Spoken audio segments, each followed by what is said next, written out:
अजीज दोस्तों, अस्सलाम वालेकुम, नमस्ते, सत श्री अकाल, जय जिनेंद्रा, गुड आफ्टरनून।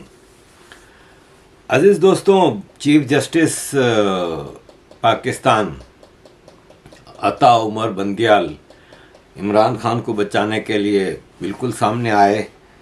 और ये है कि मतलब आप देखें जिस तरह से चीज़ें हुई हैं, ऐसा लग रहा था कि इमरान खान जस्टिस बंदियाल का दामाद है। जिस तरह एक दामाद की आवभगत होती है, जब वो अदालत में आया इमरान खान तो चीफ जस्टिस कहता है कि आपको देख के बहुत खुशी हुई। मतलब ये एक मुलजिम अदालत में आता है और ये चीफ जस्टिस कहता है कि मुझे आपको देख के खुशी हुई। और मतलब फैसला देखें कि जितने केसेस हैं इसमें इसकी ज़मानत, जितने केसेस हैं, इवन के वो केसेस जो नहीं हैं और होने वाले हैं उनमें भी जमानत। ये चीफ जस्टिस और पाकिस्तान की अदालत का फैसला है। अब आप खुद बताएं कि ये बनाना रिपब्लिक नहीं है। यहाँ पे एक आदमी, मतलब आप देखें, मरियम नवाज ने इस पे पूरा बयान दिया है। मरियम नवाज ने कहा है कि चीफ जस्टिस होने का मतलब रियासत को उस शख्स के गुलामी में देना नहीं है जिसने अपने पालतू गुंडों के ज़रिए कौमी वक़ार और मुल्क की दिफा की हर अलामत को जलाकर राख कर दिया। ऐसे शख्स को किसी भी मुकदमे में गिरफ्तारी से रोकना, उसे शाही मेहमान बना के रखना, उसके नखरे उठाना हर पाकिस्तानी के अलावा उन शहीदों और गाजियों की भी तौहीन है जिनकी हर निशानी पे इसके गुंडों ने हमला किया। चीफ जस्टिस साहब, आप अब अदलिया ही नहीं, आइन और कानून, निज़ाम इंसाफ और मुल्क की सलामती के लिए ख़तरा बन गए हैं। मुल्क की तकदीर से खेलने वाले एक दहशतगर्द के सहूलतकार बनने के बाद आप अपना वक़ार खो चुके हैं। आप अपनी कुर्सी को इमरान की सियासत के लिए इस्तेमाल कर रहे हैं, तो आप सियासी रद्द अमल के लिए तैयार रहिएगा। बात इसने बिल्कुल सही कही है कि चीफ जस्टिस बिल्कुल इमरान खान के एक वर्कर, पॉलिटिकल वर्कर की तरह काम कर रहा है इस वक्त। और नखरे जिस तरह से उठाए जा रहे हैं, जिस तरह से उसकी आवभगत की जा रही है, और मतलब बगैर देखे सारे केसेस से ज़मानत। आप कभी सोच सकते हैं कि अदालतों में ऐसा होता है? एक आदमी के ऊपर 5 केसेस होते हैं अगर, तो हर केस की ज़मानत होती है ना। या एक ही अदालत में अगर आप 5 केस एक साथ पेश करें तो उसमें अदालत ज़मानत देती है। लेकिन यहाँ एक आदमी के ऊपर 100 केसेस हैं। किसी केस की सुनवाई इस अदालत में नहीं, लेकिन जस्ट बिकॉज कि ये साहब chief justice of Pakistan supreme court हैं, तो बस वो फैसला दे सकते हैं। लेकिन यह है कि पाकिस्तान को, अब एक मामूली मैं मिसाल देता हूँ कि ये एक पॉलिटिकल वर्कर हैं हनीफ पश्तीन, पीटीएम के। इनके ऊपर एक केस है, वो भी फेक केस है, 4 साल से जेल में है। इसका केस ही नहीं सुनाया जा रहा। 4 साल से जेल में है, एक फेक केस के ऊपर केस ही नहीं सुना जा रहा किसी भी अदालत में। और यहाँ पे इमरान खान के केस के लिए 100 केस हैं तो रोज़ के रोज़ सुने जा रहे हैं। पुलिस लाइंस में रात मेहमान बना के रखा है, 10 गेस्ट आ सकते हैं। ये वहाँ से मुसर्रत जमशेद चीमा को फ़ोन कर रहा है, कभी बीवी को फ़ोन कर रहा है, वहाँ दोस्त इसके आ रहे हैं, मिल रहे हैं, हल्ला गुल्ला हो रहा है, नशे हो रहे हैं। पाकिस्तान को अपनी पर्सनल प्रॉपर्टी बना के रखा हुआ इन्होंने। ये जब अदालत ख़त्म हुई तो अब अदालत का ऑर्डर था कि इसकी सिक्योरिटी, तो सिक्योरिटी का इंतज़ाम कर रहा है, इसको बिठा के रखा हुआ है अदालत में। और इसकी खुद भी, ये इससे ज़्यादा बुज़दिल आदमी आपको ज़िंदगी में आपने नहीं देखा होगा। जब इसको गिरफ़्तार किया था ना, तो इसने बयान दिया था कि मुझे ऐसा इंजेक्शन लगेंगे कि आस्ते आस्ते असर करने वाला जहर होगा, मुझे ये मार देंगे, मुझे ये कत्ल कर देंगे। ये हर वक्त यही कहता रहता है। इतना डरपोक आदमी है, इतना डरपोक आदमी है, तो ये निकल ही नहीं रहा था अदालत से। इसके सिक्योरिटी के ही मसले हल नहीं हो रहे थे। 3 घंटे हो गए, आप सिक्योरिटी के ज़ाहिर है आपको इस्लामाबाद से लाहौर जाना है, 4 घंटे का रास्ता है, आप जाना भी अपनी गाड़ी में चाह रहे हैं, आप अपने यूथियों को भी साथ रखना चाह रहे हैं, तो सिक्योरिटी के इश्यूज होते हैं। तो इसको कहा गया कि सिक्योरिटी पूरी नहीं हुई, तो वहां से वीडियो में से धमकियों वाले वापस। जी सर। बिस्मिल्लाहिर्रहमानिर्रहीम। अब 3 घंटे हो गए हैं, 3 घंटे से मुझे इन्होंने यहाँ रखा हुआ है अदालत के अंदर, जाने नहीं दे रहा है। कभी कोई बहाना मारते हैं, कभी कोई बहाना मारते हैं। मैं आज सारी कौम को कह रहा हूँ कि अदालत ने मुझे हर जगह बेल दे दी है, मेरे ऊपर अब कोई केस नहीं है, मैं आज़ाद हूँ। उसके बावजूद इन्होंने मुझे यहाँ किडनैप किया हुआ है, ज़बरदस्ती रखा हुआ है। मैं सारी कौम को आज ये बताना चाहता हूँ कि इनकी बदनीयती है, ये फिर से कुछ करना चाहते हैं। सारी कौम तैयार हो जाए कि एक जब अदालतों के फैसले नहीं माने जा रहे, जिस मुल्क के अंदर कानून की हैसियत ही ख़त्म हो गई है, तो अवाम को पुरअमन एहतजाज करना चाहिए। नहीं तो हम भेड़ बकरियां बन गए हैं। अब जब आइन की भी कोई परवाह ना हो, जब कानून की भी परवाह ना हो, जो ताकतवर हो जो मर्जी चाहे, कि अदालत ने फैसला कर दिया कि मैं आज़ाद हूँ। 3 जजेस ने हाई कोर्ट के फैसला किया है, उसके बावजूद मुझे यहाँ रोका हुआ इन्होंने पिछले 3 घंटे से। मैं सारी कौम को अभी बता रहा हूँ कि देखें मुझे अदालत में ही रोक कर रखा हुआ है, आप तैयार रहें। अब आप मुझे ये बताएं कि इसको जब ये पूछा गया कि आप जब गिरफ्तार थे तो पूरे पंजाब में पिंडी लाहौर वगैरह में आग लगा दी गई, कोर कमांडर का घर जला दिया, गवर्नर पंजाब का घर जला दिया, इतने लोगों को ज़ख्मी कर दिया, 1500 लोग ज़ख्मी हैं, पुलिस वाले और सिक्योरिटी फोर्सेस के। तो कहते मैं तो अंदर था, मुझे तो पता ही नहीं था ना, मैंने थोड़ी किया है। और ये आपने भी वीडियो देखी, इसमें खुद कह रहे हैं ना कि निकलो बाहर। निकल कर क्या यहाँ पे कथक डांस करेंगे? निकलने का मतलब होता है कि इनकी ब्रेन ग्रूमिंग की जा चुकी है, इनकी ट्रेनिंग हो चुकी है कि आपने करना क्या है। निकल के तोड़ फोड़, जलाओ, घेराओ, आग लगाओ, ये करना है। भाई पीसफुल प्रोटेस्ट क्या होता है? पीसफुल प्रोटेस्ट होता है जो बलोच माएँ बहनें कर रही हैं Islamabad press club, Karachi press club के सामने कई सालों से। पीसफुल प्रोटेस्ट का मतलब होता है कि हम यहाँ पे पाकिस्तान हाई कमीशन पे प्रोटेस्ट करने जाते हैं, हम एम्बेसी के सामने खड़े होते हैं प्ले कार्ड लेके, बहुत हुआ तो हमने नारे लगा लिए। यहाँ पे आप मुझे बताएं कि इमरान खान को गिरफ्तार करने के बाद कहाँ आपको ये पीसफुल नजर आए? ये तो गाड़ियों को आग लगा रहे हैं, पथराव कर रहे हैं, तोड़ फोड़ कर रहे हैं, और जब बोलो तो बोले नहीं ये हमारे लोग नहीं है। और जब इनको गिरफ्तार करो तो डिफेंस के लिए आ जाते हैं कि हमारे लोगों को पकड़ा जा रहा है। हद देखें। एनीवे, अजीज दोस्तों, इसको पता था कि मुझे छोड़ देंगे, इतना इसको कॉन्फिडेंस था, इसलिए इसने पहले ऐलान कर दिया था कि कल मैं अदालत से छूटने के बाद जलसा करूंगा, फलां जगह पे ये करूंगा, वो करूंगा, ये सब चीज़ें इसने की। अब अजीज दोस्तों, कहानी ये है कि इसकी बेल है मंडे तक, और मंडे को इसको अदालत में आना है। मंडे को अदालत में वैसे ही एक और केस आ रहा है। क्या आपको पता है कि अदालत ने 14 मई को पंजाब असम्बली के इलेक्शन कराने की तारीख दी थी, और KPK असम्बली की। अब 14 मई तो गुजर जाएगी। अब 14 मई गुजर गई तो संडे को 15 मई को अदालत ज़ाहिर है कंटेम्प्ट ऑफ कोर्ट का केस लड़ेगी, तो ये अब एक और केस आएगा। इस पर ऑलरेडी इलेक्शन कमीशन ने पिटीशन डाली हुई है अदालत में कि हम इलेक्शन नहीं करा सकते इन हालात में, ये वो। अब लेट्स सी वो उसका क्या फैसला आता है। उसी चक्कर में PDM की जमातों का कल इजलास हुआ। मौलाना फजलुर रहमान PDM के चीफ हैं, उसमें बिलावल भुट्टो, पीपल्स पार्टी के लोग, शहबाज शरीफ, उनकी पार्टी के लोग सब बैठ के मीटिंग हुई। इसमें MQM भी और दूसरे भी। पहले तो ये PDM नवाज शरीफ की पार्टी की तरफ से मूव आई के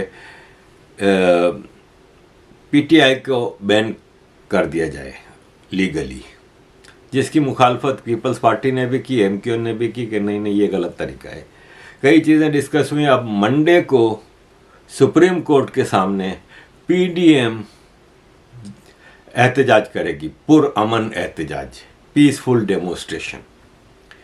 और ये प्रोटेस्ट होगा, पीडीएम की सारी जमातें उसमें प्रोटेस्ट करेंगी, मौलाना फजलुर रहमान उसमें तकरीर करेंगे। और कहा यह जा रहा है कि जाहिर है इनके पास वो पीटीआई जैसी पब्लिक पावर तो है नहीं। तो देखिए, इस्लामाबाद छोटा सा शहर है, मौलाना फजलुर रहमान के हज़ारों मदरसे हैं, हज़ारों, और ज़्यादातर केपी के इस्लामाबाद इस तरफ हैं। तो मौलाना फजलुर रहमान के तो मदरसा के बच्चे आ जाएंगे दसियों हज़ारों, तो अच्छी खासी मैन पावर जमा कर लेंगे। धमकी भी दी है फजलुर रहमान ने कि हम डंडे का भी इस्तेमाल करेंगे, हम हाथों का भी इस्तेमाल करेंगे, हम मुक्कों का भी इस्तेमाल करेंगे, और हमें रोकने की कोशिश की गई तो हम छोड़ेंगे नहीं। इस्लामाबाद के आईजी ने कहा है कि इस्लामाबाद में धारा 144 लगी हुई है, तो किसी को भी प्रोटेस्ट की इजाज़त नहीं है। फजलुर रहमान ने कहा हम तो करेंगे। तो अब मंडे को देखते हैं क्या होता है, और इमरान खान को भी आगे एक्सटेंशन मिलती है कि नहीं। इमरान खान कह रहा है, मतलब आप इसके, वैसे तो आपने देखा ही है कि ये झूठ बोलने में इससे आगे कोई नहीं है, झूठ, बयान बदलना, ये वो। अभी एक फॉरेन जर्नलिस्ट को इंटरव्यू दे रहा था अदालत के अंदर से। There's just one man. It seems ultimately, though, it's you versus the security agencies, and perhaps on your side is a bit of the judiciary as well. No. It's not the security agency. It's one man, the army chief. There's no democracy in in the army. The army is getting maligned by what is happening right now, and sadly, the events that happened when I was inside, I only found out afterwards. Because army is getting maligned because of one man, and one man is scared. वो कह रहा है कि मेरा झगड़ा army से नहीं है, एक आदमी से, सिर्फ खाली एक आदमी मेरे खिलाफ एक्शन ले रहा है।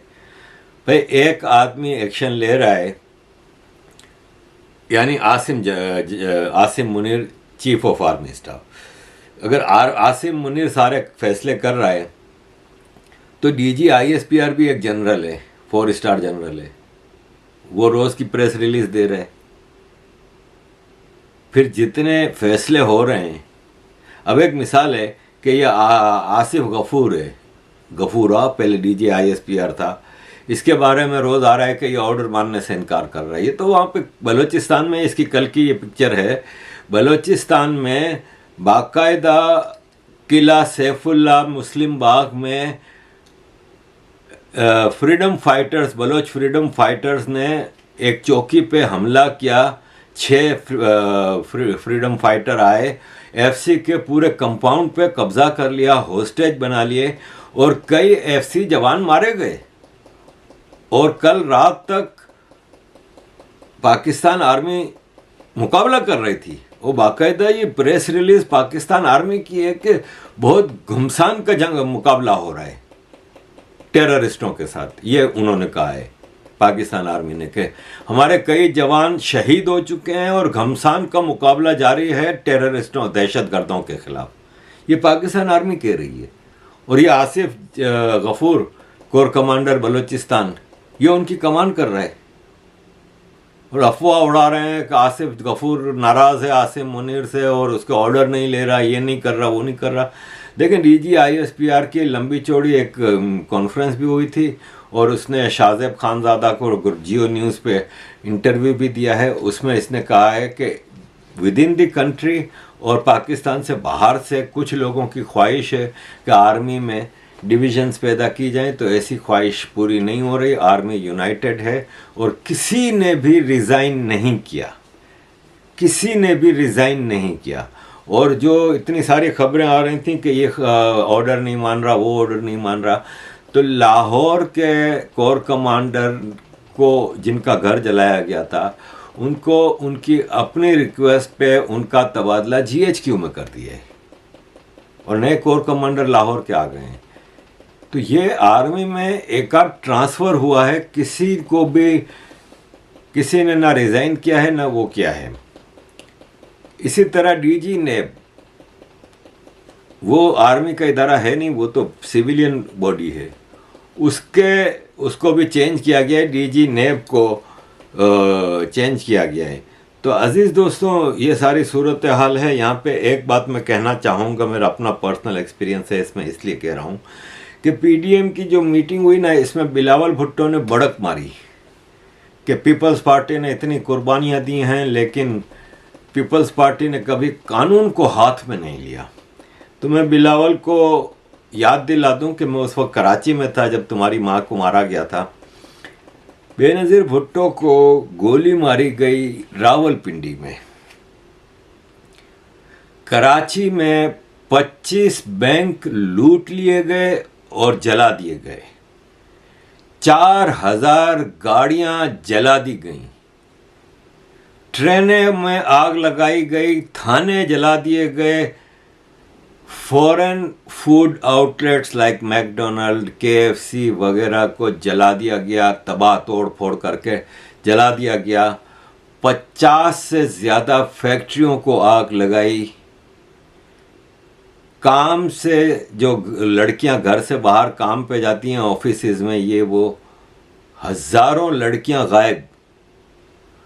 आप यकीन माने, मैं कराची में था, मेरे फादर की स्वयं था उस दिन, तीजा कहते हैं ना, तीसरा दिन मेरे फादर की डेथ हुई थी, उसको तीसरा दिन था ये।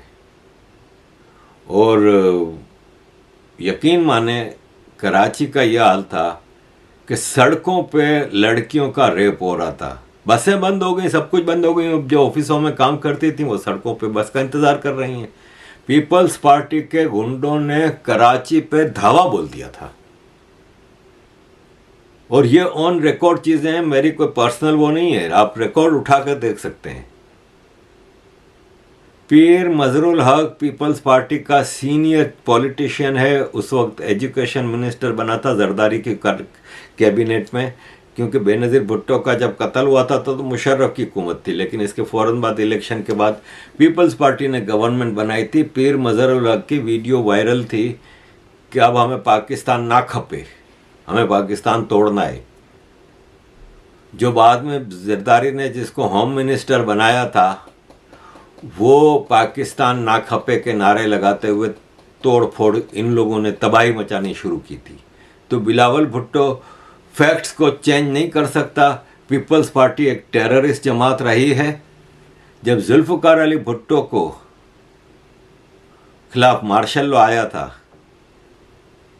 तो पीपल्स पार्टी की एक ऑर्गेनाइजेशन बनी थी अल जुल्फ़िकार।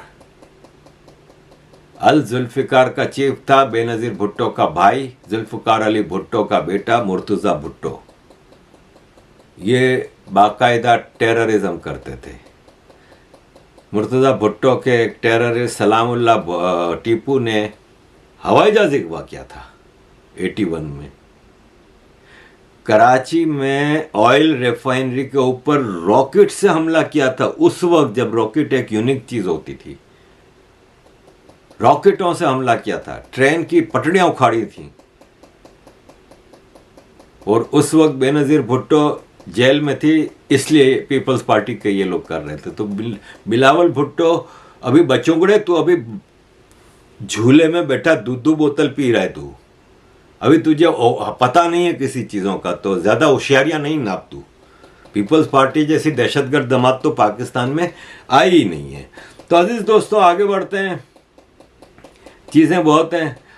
डिफेंस मिनिस्टर आसिफ, ख्वाजा आसिफ वैसे तो बहुत बोलते हैं, ये स्पीच कर रहे थे प्रेस कॉन्फ्रेंस में, बढ़ चढ़ के बहुत ही बोल रहे थे। तो एक वर्दी वाले ने आके इनको पर्ची दी। इसके बाद सवाल कर रहा हूं कि ये दोहरा मेयार जो है वो क्यों है। ये हमारी दफा ना सुओ मोटो होता था, ना इंसाफ की जो हिस्स है वो जागती थी। अब पता नहीं ये दो रातें किस तरह इन्होंने कड़ ली हैं। ओसले को 15 मिनट ही क्यों नहीं इंसाफ देता गया है। तो ये मैं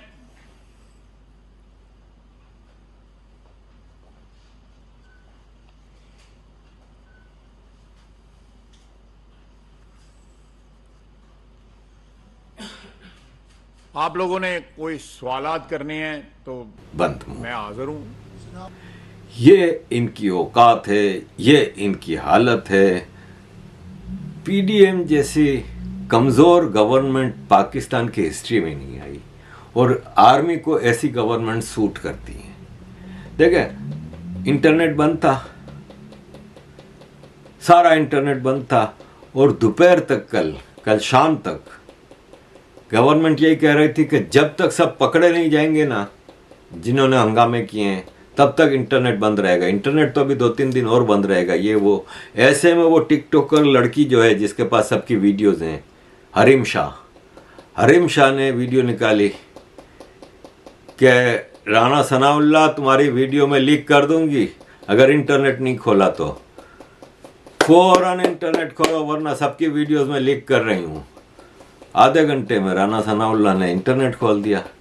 ये तो सिचुएशन है, इनकी औकात ही यही है।